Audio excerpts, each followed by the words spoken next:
Para uma intervenção política, tem a palavra o Sr. Deputado Lídio Aguiar.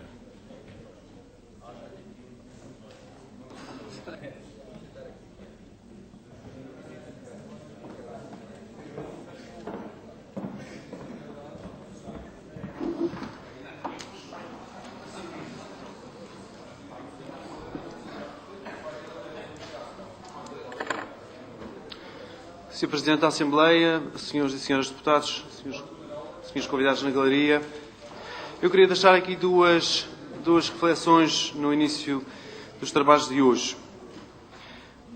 A primeira era sobre a rede de transportes públicos em meio e em contexto rural. No meu entender, no nosso entender, não se pode ficar pela tradicional rota periferia centro do Funchal. Portanto, os diversos pontos da região em direção ao centro, ao Funchal. E vice-versa.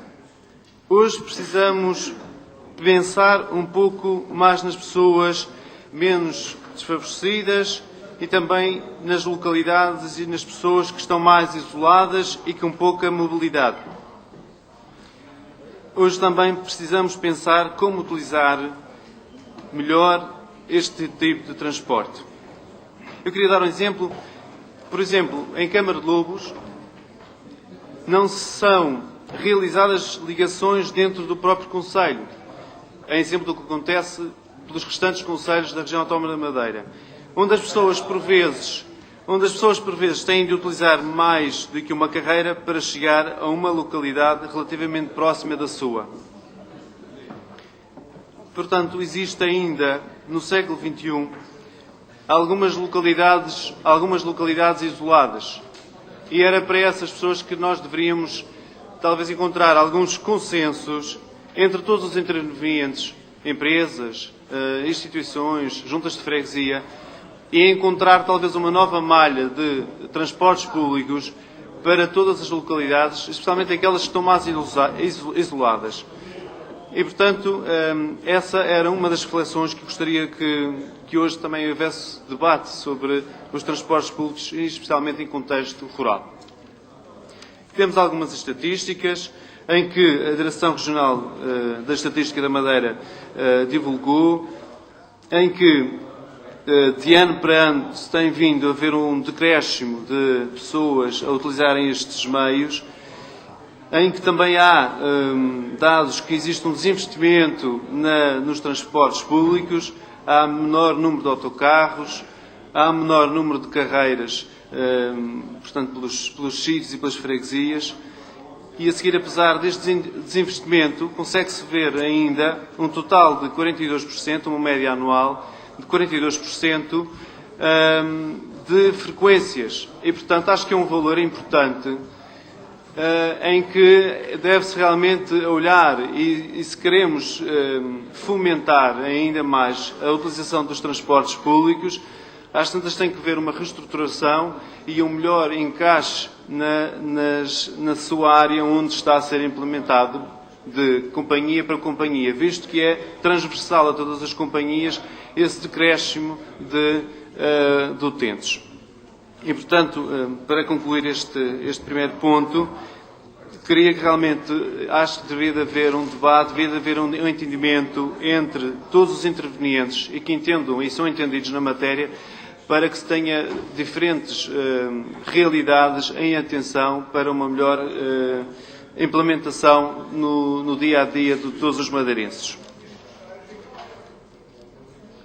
Em relação ao segundo ponto, a 25 de Abril celebramos 40 anos de democracia.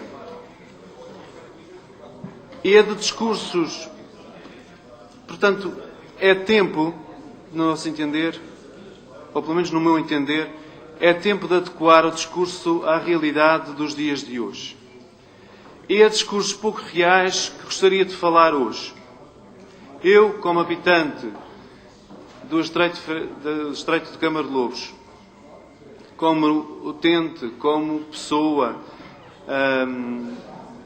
desta freguesia e deste concelho que é de Câmara de Lobos, eu gostaria de convidar os senhores deputados aqui presentes a seguir comigo uma visita pela freguesia de Câmara de Lobos. E não há ponche.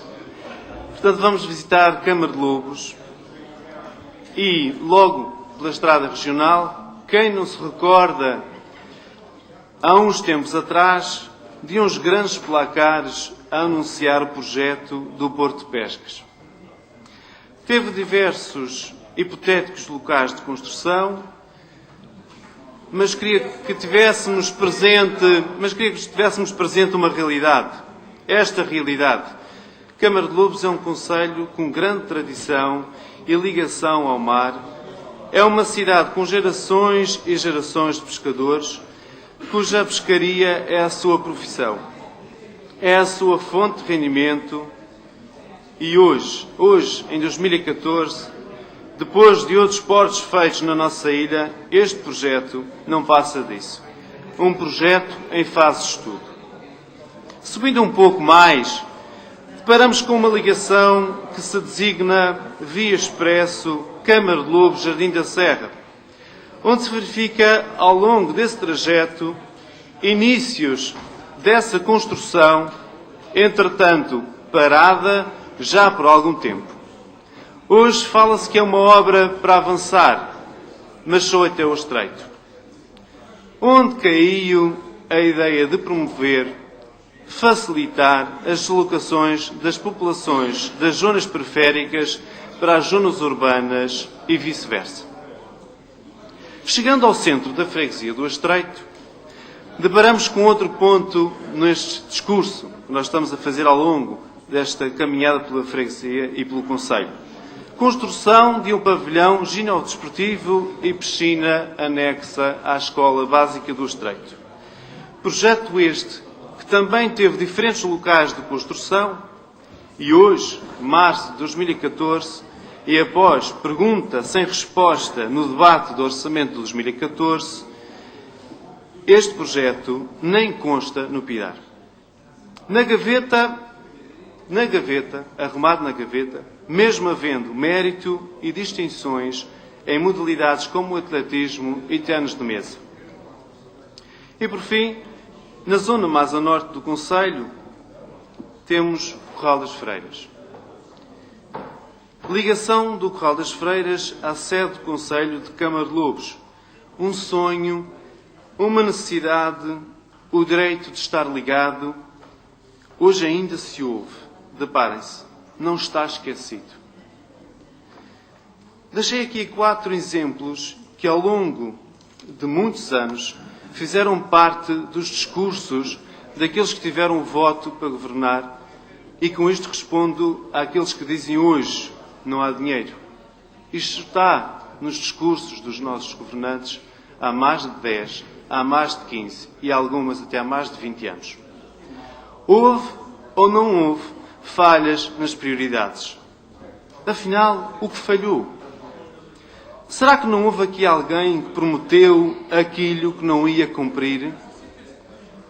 Aos políticos, onde me incluo, neste momento, um compromisso. É tempo de adequar o discurso à realidade. Repito, é tempo de adequar o discurso à realidade.